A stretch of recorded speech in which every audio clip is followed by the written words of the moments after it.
UFC lightweight Alexander Hernandez. Thank you so much for joining me today. How's life treating you during these COVID times?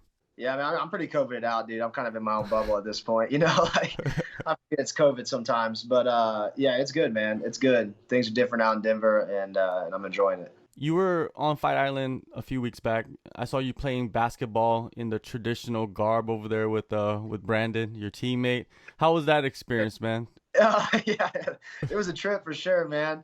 You know, yeah, I hope we didn't offend anybody with that. I mean, we balled the fuck out, that's for sure. And I definitely smoked Brandon. Let that be on the record, also. But yeah, man, it was a crazy experience. We were kind of in a little quarantine bubble. And so, like, we would leave the hotel, and it was a nice hotel, like, probably the nicest hotel I've ever been in. And you could only go right. Like, I don't know what was out to the left, but you couldn't go that way. And so you just go right, and there's this, like, big-ass basketball court with a ball always waiting bayside, and some hotels where I imagine just normal folks were kind of at. It was just kind of weird because you would see other people, but you never, like, actually saw them to interact. But, like, from our hotel, you'd see people, like, riding bikes and doing things. And then they had a private little golf area where you get on jet skis and do other things. That dumbass also crashed a jet ski, which is pretty crazy. He really rock starred out with that 50 grand bonus. So, yeah, no, we had a great time though. It was a super awesome experience. It was so, I mean, it was so developmental for me because I got really close with my coach. I got really close with my teammates, and Brandon and Luigi, and I got to experience fight week firsthand with a new team, and I got to kind of rough draft it and be a part of the whole process before doing it myself. So it was a really cool experience. And like you said, like that quarantine won't be nearly as crazy in Vegas as it was out there. So No doubt, man. Brandon, he goes in there when you guys are out there, chokes out Kai Kara France, back-to-back wins against top 15 guys. Everyone's talking about yeah, Khamzat Chimaev, man, but Brandon, I feel like he's the man this year. no shit. Yeah, I mean that's the shitty thing, man. You just kind of catch cloud at the right or wrong times. It seems like, and like Chimaev just being his weight class, and maybe his debut was on a bigger spectrum, I guess. I'm not sure, but yeah, I mean, someone who's not getting talked about enough is definitely Brandon. That dude's a fucking stud. And like you said, he's beat two, not even top 15, top 10 guys, right? His debut was against the number 10. So he's beating two top 10 guys with 250 grand bonuses. And now he's fighting the number one. I mean, he's about to have like the most meteoric rise to, like, the belt. And it's not getting talked about enough. No, that's kind of like, that's just the shitty thing about, politics and just like biases of the sport. Yeah, that's why I want to talk about it, man. I get a chance to talk about it with you. You're his teammate, so I got to give him shine as much as I can. 1,000%, bro. Yeah, appreciate that for sure. Yeah, dude's a stud. You had to go over there, switch up your sleeping patterns. When you got back to Denver, was it tough to get back to the normal sleeping hours? Yeah, man. I mean, it got super wonky by the end of that trip because, like, we were trying to go not fully nocturnal, initially, and then it was like, okay, it was just such a battle because obviously the sun starts coming up. You just ate breakfast, which was like dinner for us, and sun's up, and you're like, well, fuck, man. Like, it's so depressing, the thought of like closing your eyes and going to bed. Like, you kind of want to get some sunlight or just be outside. And so, like, as we kept going, we kept kind of stretching the days out a little bit longer, where, like, when we first dropped in, it was like, okay, like 9 a.m., 10 a.m., we're crashing out. And then, like, by the end of it, it was like, man, I can't really sleep till like 2 to even as late as 4 or 5 sometimes, which maybe would be a little too late in the day. But yeah, we would be up all night, active. I was training 2 to 3 times a day out there, one-on-ones with coach, which was like the best way I can compare that is, like, as a kid, we go to summer camp, like it'd be like wrestling camp for me. And you would be out there for like 3 weeks, 2 weeks, and you come back like a fucking hair on your nuts, like a whole new lad, and like you like grew so much in such a short amount of time. And like, that's how I felt, dude. I came back and popped the fuck off. Like I've been really, really like kind of turned a corner, mentally and physically. And I've been doing really well. It was real weird. Like you said, like acclimating again, because by the end of all those weeks, you obviously have the weigh-ins, and the weigh-ins were during the prime hours of when you're generally sleeping. It was like 5 to 7 p.m. And so you'd be up all day cutting weight with your guy, and you go to weigh-ins. So you're not going to, so you'd almost miss like half a day of sleep or so, maybe almost take a day off. And then you'd have to catch up really quick and get ready so you'd be right for the fight. And I know like Brandon, he's such a G too. And that was a cool thing to see too, just being with that gangster, because he had his last job, he worked at a juvenile detention center, and he would work crazy hours where he would have night shifts, get like weird increments of sleep, have to go train all day, catch sleep how he could, go to work, and so he's used to that kind of prison yard lifestyle, and like he didn't bat an eye at it, you know. He just kind of slept as much as he could before the fight and then went out there and performed. And so for me, that was a cool thing to see too, because I like everything so systematic. I'm so like structured with everything, and so to see kind of like someone who's just like, you know, wherever it goes, I'm gonna be with it, you know, I'm gonna be ahead of it. And so seeing that kind of mentality was really powerful too. So yeah, it was good. And then it took me a little bit of time when I got back, but by the end of the week I had a great sparring, like the best sparring session I've ever had, honestly, in my entire life. And yeah, and I really feel like I turned a corner myself. One more thing about Fight Island, fight day, you know, the fights are over in the morning, so the people are like taking shots, getting drunk in the morning. Was that weird to see? Yeah, well, I mean, yes and no. I mean, it wasn't weird seeing people get fucked up during the day. What was weird, like, you felt dirty, bro, because you would go into the event and it's like it's pitch black, you know, it's night. And then like when you're walking out, the sun's up and you felt like you just did some dirt, you know, like you just did some heinous ass shit overnight. And in this case we did, you know. So, you know, I felt like I was escorting a felon out of that motherfucker. And so, yeah, that was a trip. That was a trip when you came in and it's like, you know, it's like 3 a.m., 4 a.m., but it's pitch black. And then you walk out and it's like 6 a.m. and the sun's up. And you're like, what the fuck did we just do? You know, that was a trip. And so, but again, that hotel, man, that was like the nicest hotel ever. You get back and we were able to kind of like finesse our way to stay for the main event, which was cool. But then they try to rush you out, and you get back to the hotel next door, and you take your victory photos. We get a little team shot in, and then when you're walking around the corner, kind of going a back door to your photos, you walk around the corner back to the central lobby. And like we turn the corner, you start hearing the music playing, your walkout song. In this case, for Brandon, it was that "Ooh Baby, I Like It Raw," you know, that song. and we're talking, and it comes on. He's like, "Oh, that's a weird coincidence." But I was paying attention on the way out. I saw some people getting signs together, and I was like, "Oh shit!" So I put my phone down to record because I felt like there was something big coming.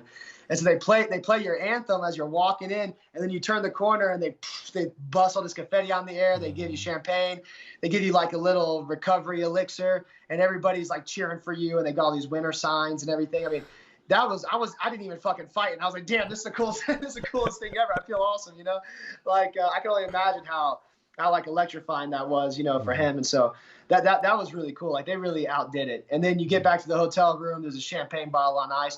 I was just mooching off this dude the whole time because I was his roommate. We were like stepbrothers, you know. I was obviously Will Ferrell and he was, you know, O'Reilly, but yeah, we were like bunking up and bullshitting the whole trip. And we get in there and he's like, we got the champagne bottle and he's like, "Oh dude, let's crack this open." And he's never popped the bottle before. I don't know if I've ever popped the champagne bottle either. So we went up to like the top of the pool and we're both looking like jackasses. Thank God Heather from the UFC helped us uncork it or whatever. But he pops it off. He's doing like the big celebration thing, and everybody's, you know, having like time of their lives at the pool. And he's like, "All right, help me finish it." I'm like, "Fuck you, dude. I'm not touching that champagne bottle. I feel like a piece of shit if I do that." So he like finished that whole bottle by himself, and I had like a few polite, you know, like vodka waters and called it a day. But I knew something was probably going to be coming up for me, you know, pretty soon. So I didn't want to go too crazy. But yeah, we had a great time. We had an awesome time for sure. Yeah, no doubt, man. It feels like it. Now, you know, you mentioned Mark Montoya earlier. You know, I know the connection is your manager. What made you go over there and what made him so special that where you had to just stay in Colorado and work with him? Yeah, man. You know, I traveled around and I worked with a lot of people and kind of like met a bunch of different coaches. And Mark invited me into his house. He was like, you know, you stay with me for the week. That's what I was planning on doing. Everywhere I went, I was like, some guys didn't even offer it. And I was like, nah, I'm going to stay for a week. Like, hey, come for a day or two. You know, we'll really run you through the ringer. We'll test you out. You know, it's going to be intense, but, you know, it'll be all right. I'm like, Just make it 7 days, bro, and we'll see what your whole schedule's like and see what it's about. And Mark was like, out front, he was like, hey, come here for a whole week, stay with me. You kind of do the ride along, and we'll walk you through what a whole week looks like. We'll get to know each other, and yeah, make sure it's a good fit. But he's like, I've been watching you for years now, since you were on LFA, and thought you were special. Thought you had the kind of the package, and I've been wanting to work with you, and for me, I wasn't sure if that was a good thing or a bad thing. I wasn't sure like if I wanted somebody who kind of already knew me, or if I wanted to be in a room where like it was like I had to like really try to fight to get the coach's attention. And I kind of experienced both, and but I went with Mark, and I was with him for 6 days. I left on the 7th day, right? From sun up to sundown. And I never saw a blemish in this dude. And I know people, like aside from just general life experience, like that was like my business before, was the business of building relationships when I was a mortgage loan officer, like I made a shitload of money knowing people. And so like for me to be with him and like see him as somebody that I would aspire to become was a huge deal to me. And then he was showing me what I needed to see, but more so he was explaining why we needed to go in the direction we were going, and his why made a lot of sense with me. And so, yeah, being with that guy and seeing like just a model of what I thought would be an ideal human to follow was everything. So, and we went right to the board where it was like, hey, we started analyzing things on a level that we never knew to analyze back home. Just being so neophyte and young in the game, my whole team, he was pointing out details that like, holy shit, we would have never thought to even look at that, and so yeah, it's been awesome, man. It's been awesome getting that expertise boost, Your routine, like weekly routine that you have at Factory X, did they have something that you added that you didn't have in the past, or something that you neglected in the past? Well, he definitely has. One of the coolest things Factory X has is a structure. Like, and I don't mean like a structure like a schedule. I mean like the very systematic within their practices. So like back home, I would, I'd build my own schedule. I'd make my own structure. I was even like orchestrating the MMA classes, but I wasn't the head coach though. I wasn't the head coach, but I was trying to make sure that the amateurs were happy, the pros were happy.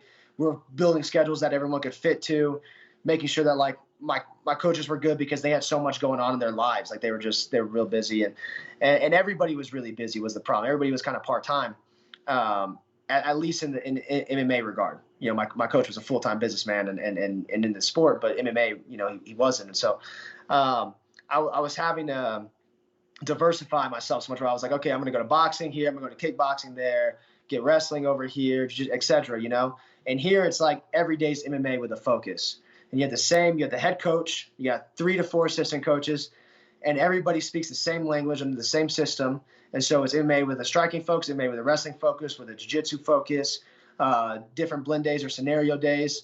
When we run privates, it might be an individual private, it might be a small group private. But again, we're constantly reiterating this like base, and then you continually build from the base. Whereas before I was kind of all over the place, and then I get into the ring and it was like, go. And I'm like, okay, I'm gonna use this tool, that tool, this tool. Okay, that didn't work. Fucking. And I'm kind of scatterbrained in the midst of battle. Whereas here it's like, nah, just get on that bicycle. And you know how to ride a bike. You've been riding it 3 times a day, every day for the last, however long. And so, and then from that, now we can do a little fucking wheelie here, a little trick here, put a bitch on the pegs. We can start getting a little, a little crazy, but there's that base that I have. And that's something I never had before, and it starts with the systematic approach that they have. Another cool ass thing was that you go in those rooms, and the competition was obviously at a higher, like just a much higher level, and not only that, the aspiration to be great was throughout the entire room, was like universally spread. Whereas, like before, I might be like, hey, like let's like. Hey, I need to get this practice together on the fly. Like, who's available? Okay, you're not available. You're not available. Okay, well, I'll just get going. And then when you can show up, you can show up. Or, hey, I'm going to hit these runs. Is anybody free to hit these runs? If not, I'm just running by myself, which is, I'm used to that. Here, it's like, I show up at the gym. There's always somebody else out there. There's like, you go to the gym 2 or 3 times a day. If you're there 3 times a day, you saw familiar faces each one of those times. Or there's big team runs where we're all pushing each other. It's just like the necessity to grow is so much more. Everybody's just the appetite for growth is so much more. And that was just like kind of a cool exchange for me too, because I'm just so used to being so much of my own driving force that now, being in a group of like other dogs that are trying to grow, and not to say, the dogs back home are about it. It was just they were so part-time. Here you got a bunch of full-time guys who have literally transplanted their lives to become the best. And so you're in that kind of a room, and it's like, okay, this is just a different atmosphere, Yeah, I spoke to a few guys from Michigan. They transplanted, like you said, their whole life to Colorado, to Factory X, and I'm pretty sure there's other guys there that we don't know about yet that are killers. Now, with yourself, in the beginning of the UFC career, you were on this fast track, you were on the rocket ship, and then I saw recently you talk about, man, I want to take the long road now. Has that kind of relieved some of the pressures heading into a fight? Yeah, because no, it doesn't relieve any of the pressures. Yeah, okay, so just say before I go on another fucking rant, no, because the pressure is always on me, and that's what I was saying earlier, like maybe for the first time ever, and I just kind of experienced it getting back from Abu Dhabi. Like all the voices in my head are on the same side. Like we're all on the same team trying to execute a plan where I'm not constantly defeating myself, and like the guy that lost to Dober could have lost to anybody, it didn't take somebody that high of class to defeat me, because really I defeated myself, and that's been kind of like the nature of all of my losses. I've never had a loss where I thought like, damn, I've got to get so much better to be able to hang with these guys. Like I've never actually felt like outclassed or like out techniqued, or however you said it. Like I've never felt like that. I've always felt outperformed, and I felt like mentally I was behind. Like I hadn't developed an understanding with myself or something to go out there and pop off the way that I wanted to consistently do it. And so for me, like taking that step back, and then making this huge move and making all the adjustments I have feels like I'm taking like 10 steps forward, and I'm really excited, like with everything I've like put together in this year, because I swear to God, like there's few people that are probably as critical as I am, like, and about myself. That's why I love my girlfriend, dude, because she's the harsh as fuck, also real psychopath like me. And when I was approaching my birthday this year, I was like, man, I feel like a fucking loser, because I always have such high aspirations I need to accomplish by like year's end kind of thing. And not like I don't even fucking write them down and like really get cold, like, oh, make sure you check, like not like that. It's just like I know when that time comes around, like, good work, bud, another good year in the books. And this is the first year maybe my like fucking life almost like I didn't feel that way. And I had like an awesome heart-to-heart with Coach when I was over there, because I had my birthday in Abu Dhabi, and he was like, man, you got it all backwards. Like this is the biggest year of your life yet. Like you've made the biggest leaps, the biggest transformations. And just because like, I don't remember exactly how he phrased it, but essentially just because all the bells and ribbons aren't fucking there right now doesn't mean that you didn't achieve something, or we didn't make like the most maturation that we can make. And so this is going to be like the best year ever to build to the next greater ones. And so that kind of peace of mind brought me a lot of patience, a lot of peace. And so also I got another fucking fat ass contract. I just got a fat contract on my birthday too. So you know what? Like I'm like super happy about that also. Like now we're making 6 figs a fight, no bonuses. And so that's dope. Like that's awesome too. And so like now, and that's another piece too that I was talking about, where like, yeah, I was on this like meteoric rise, and it was like, for what? Like you guys were dangling names like Gaethje and whoever, like Pettis, whoever, and for what? For peanuts? Like, and I remember thinking that too. It's like, I'm not going to say no. I've never said no to a fight. but shit, I'd like to get paid. I mean, I like to say yes to some more money before taking it, you know? And so that's what like a lot of people get skipped on or just might miss out on when they're eagerly climbing. It's like, it's okay to kind of take a long road and really build your career, because I mean, that's a smart thing to do. And that's something that I never really got the opportunity to do. I just kind of got thrown in the pit. I was underdeveloped. My team, you know, me and my team were, and we were just kind of winging it, you know? And so taking this route now, what initially felt like a step back really just feels like just the journey. Like the fucking road's just, it's just the road, dude. It's just a story. And so I'm super cool with it. You know, I'm super cool with it. And I'm excited about this fight. Really just because I'm so excited where I'm at, you know? Well, fat contract. You got to fight October 31st, facing Chris Gruetzemacher. Break down, you know, when you break down his game, what do you see? Just a durable dude, you know. I'd be hard pressed to say that, like, and I already said that about anybody, though. There's not really anybody that I'm like, oh man, like, except for like the top 5, you know. But there's not like anybody where I'm like how can I, you know, technically hang with these people? Like, I need to really like specify a you know, some kind of a strategy, otherwise I'm gonna get exposed. That's been like the biggest thing for me, is like not having any points that can be exposed. And really what gets exposed on me is, you know, my mind. And so when I'm breaking down this guy, he's just kind of like how I've approached everybody else. And I don't, you know, I just think he's a tough fucker. And he's probably going to keep a cool head, because he's not scared to get hit and keep moving forward. So a lot of people weather themselves out because they're like, why isn't this guy going out? And then he's like, dude, I'm going to take you in the second or third round. You know, no worries. And so, I mean, that's a pretty cool attitude to have. I don't know about like the longevity of it, but I mean, it's definitely mental toughness and fortitude he's got. So I respect him in that. I just know that I gotta not fall into that entrapment and just do what I do, which is really just like, again, finding that kind of like calm, so I can just piece him up at long range, fuck him up in the mid, take him down in the close.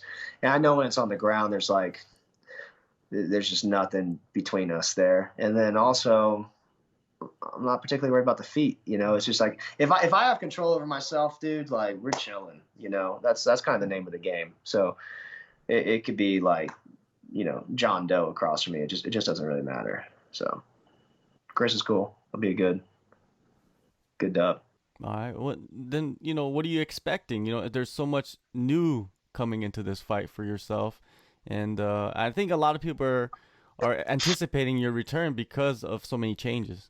Yeah. That's the thing. I'm not even expecting. That's the coolest part. You know, I spend so much time having all these fucking expectations that I get so stressed out about. I'm just expecting to catch a fat old dub, and you know, I'm gonna look awesome doing it. So maybe there'll be 50K on the line there too. But